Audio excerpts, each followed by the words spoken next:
MP టికెట్లు ఎవరికి ఇచ్చినావరా?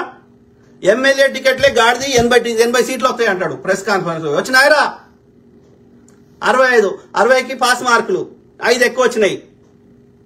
ఎందుకు రాలేదురా 80? 10 సీట్లు ఆడు కాంప్రమైజ్ అయ్యిండు. ఎవరికి తెలుసు? బుర్మల్ల సీన్ ఎవరికైనా తెలుసా మీకు? చెప్పండి. 10 మంది కాంప్రమైజ్ అయ్యారు బీఆర్ఎస్ తోటి లేకపోతే బీజేపీ తోటి. అట్లాంటి గాడి కొడుకులకి ఇచ్చిండు టికెట్లు. ఏమవుతుంది? వారం ముందు చిన్న పొరగానికి టికెట్ ఇచ్చిండు హుజూరాబాద్లో. వాడు ఈటల రాజేందర్ గారితో కాంప్రమైజ్ అయ్యిండు. 100 పైసలు తీసుకున్నాడు. వారం ముందు చిన్న పొరగానికి వారం ముందు టికెట్ ఇచ్చిండు. ఎట్లా గెలుస్తాడు నాకు చెప్పుర్రి. ప్రచారం లేదు. ఇది ఆ చిన్న పొరగానికి వాని ఎన్ఎస్సీ పొరగాని వెంకట్ బాలమూర్కి ఏడ నిలబెట్టుర్రి. నా ముక్కు చెవులు 2 కొలుస్తుంది. వాడు ఏడ గెలవాడు, ఎమ్మెల్యే గెలవాడు, ఎంపీ గెలవాడు. అట్లాంటి వాడికి వీడికి జై అంటాడో వీడికి ఏమి అమ్మాయిలను సప్లై చేస్తాడో ఏం చేస్తాడో నాకు తెలియదు. కానీ ఆ ఎన్ఎస్ఏ వెంకట్ బాలమూరి గారికి ఈ హైదరాబాద్ లో మొత్తం ఎంతమంది చెప్తారు నాకు? హైదరాబాద్ లో కాంగ్రెస్ నాశనం చేసినోడే అంజన్ కుమార్ యాదవ్ అని నాకు 100 మంది చెప్పారు. మళ్ళీ వాని కొడుక్కి రాజ్యసభ ఇస్తవి అనిల్ కుమార్ యాదవ్ కి. ఎందుకు ఇచ్చినవరా? వానికి వ్యాపార లావాదేవీలు ఉన్నాయో లేకపోతే వీనికి అమ్మాయిల మండ పెడతాడో రెండిట్లో ఏదో ఒకటి చెప్తారు. ఇది పరిస్థితి. ఏం గాడి కొడుకురా? ఒక రాయిని తీసేసి ఇంకో రాయిని తెచ్చి పెట్టుకుంటే మాకేం వస్తుందిరా? ఏది దేంతో వాళ్ళు కొట్టుకున్నా నెత్తే వాళ్ళుతుంది. అరే ఎథిక్స్, మోరల్స్, పద్ధతి అనేది ఉంటుందిరా. కాంగ్రెస్ కో సిద్ధాంతం ఉంది. అవునారా? ఎంతమంది వద్దన్న ఆ చంద్రబాబు నాయుడు లుచ్చనా కొడుకు ఎన్ని ఇబ్బందులు పెట్టినా, ఆంధ్ర వాళ్ళు ఎన్ని కథలు చేసినా, ఇక్కడ నక్సలిజం వస్తుంది, ఇక్కడ తీవ్రవాదం వస్తుందని ఎన్ని ప్రచారాలు చేసినా, ఎన్ని రకాలుగా నాశనం చేసిన, ఎంత ఇబ్బంది పెట్టినా, పెప్పర్ స్ప్రే చేసినా, ఇచ్చిన మాట కోసం ఆంధ్రాల పార్టీ చచ్చిపోతుందని తెలిసినా సోనియా గాంధీ తెలంగాణ ఇచ్చింది. అదిరా కాంగ్రెస్ పార్టీ నిబద్ధత. అట్లాంటి కాంగ్రెస్ అనే శివలింగం మీద ఈ రేవంత్ రెడ్డి అనే తేలొచ్చి కూర్చున్నది. ఏం చేసిండు వీడు? ఎప్పుడు గెలిపించిండు వీడు? అందరం కష్టపడి గెలిపిస్తే వీడొక్కడే గెలిపించిన అంటాడు. ఇప్పుడు ఒక్కడే ఎట్లా గెలిపిస్తావు కదా? ఇప్పటికి ఇంకా మూడు సీట్లు ఇప్పుడు ఏప్రిల్ 19 నుంచి ఎన్నికలు స్టార్ట్ అవుతున్నాయి. మే 13న మన తెలంగాణ ఎన్నికలు. ఎన్ని రోజులు ఉంది? నెల రోజులు కూడా లేదు. వాడు ఎప్పుడు పైసలు ఇక్కట్ట చేసుకోవాలి, వాడు ఎప్పుడు ప్రచారం చేయాలి. మరి వీడు ఇంకా 3 టికెట్లు అనౌన్స్ చేయాలి.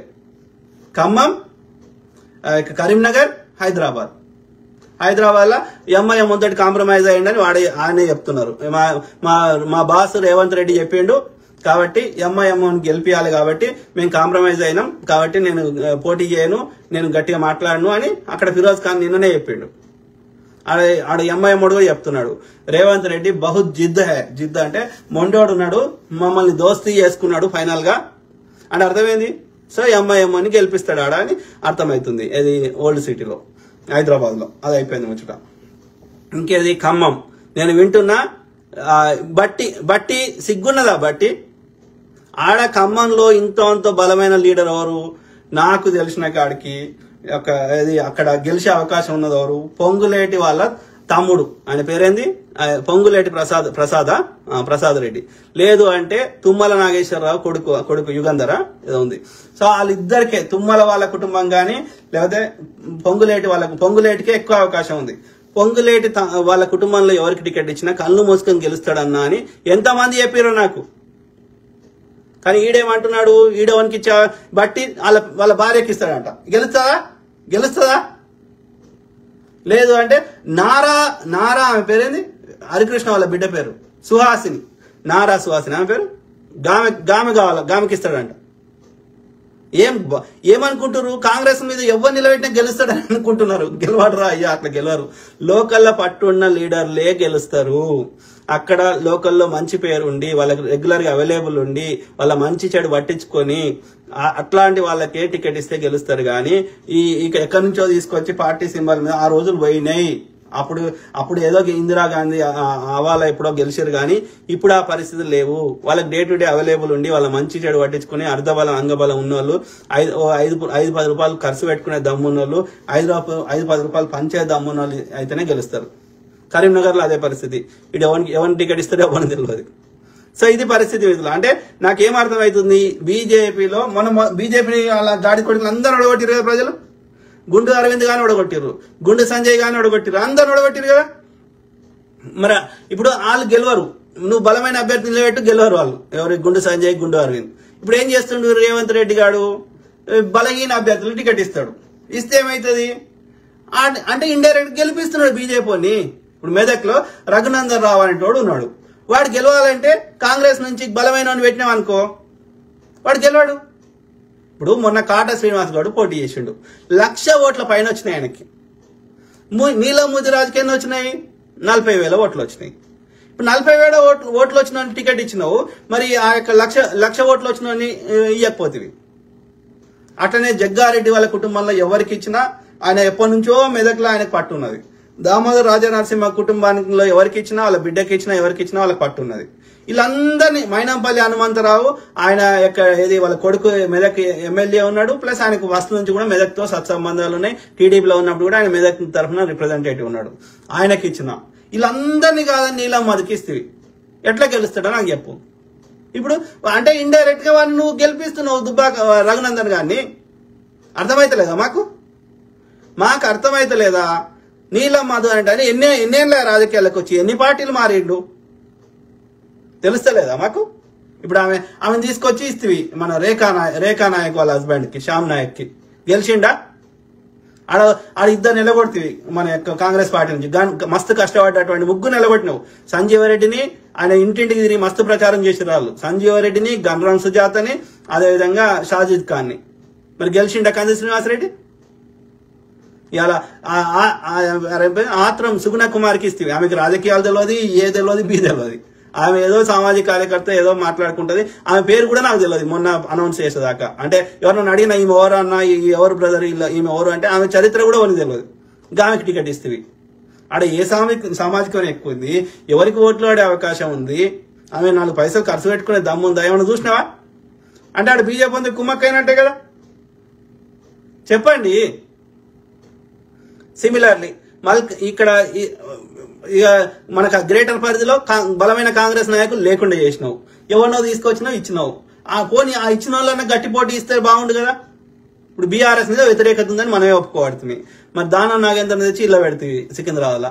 గెలుస్తాడా అంటే నాకు డౌటే. కిషన్ రెడ్డి కానీ గెలిపించే ప్రయత్నం చేస్తున్నామేమో అనిపిస్తుంది నాకు. ఇది గడ్డం రంజిత్ రెడ్డికి ఇస్తే చేయాల. అది బీఆర్ఎస్ వద్దనే వాని మీద వ్యతిరేకత ఉండే.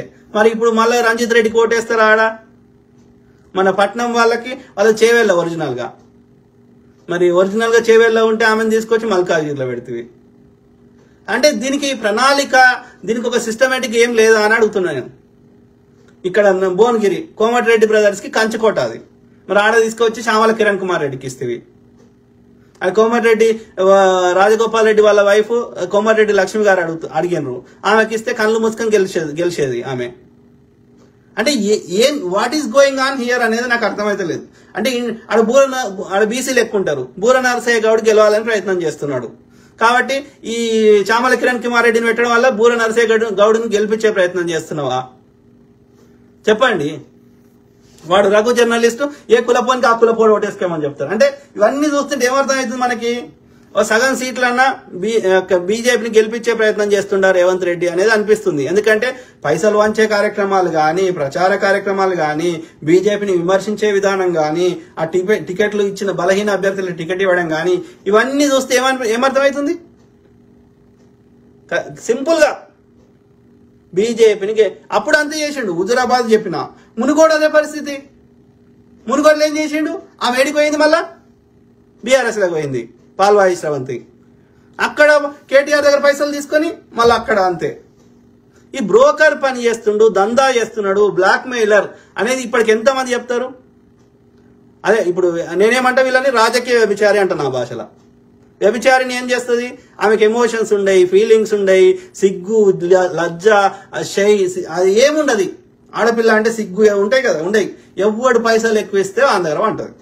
దానికి ఎలాంటి మానసిక ఫీలింగ్ ఉండదు, రిలేషన్షిప్ కి వాల్యూ తెలియదు.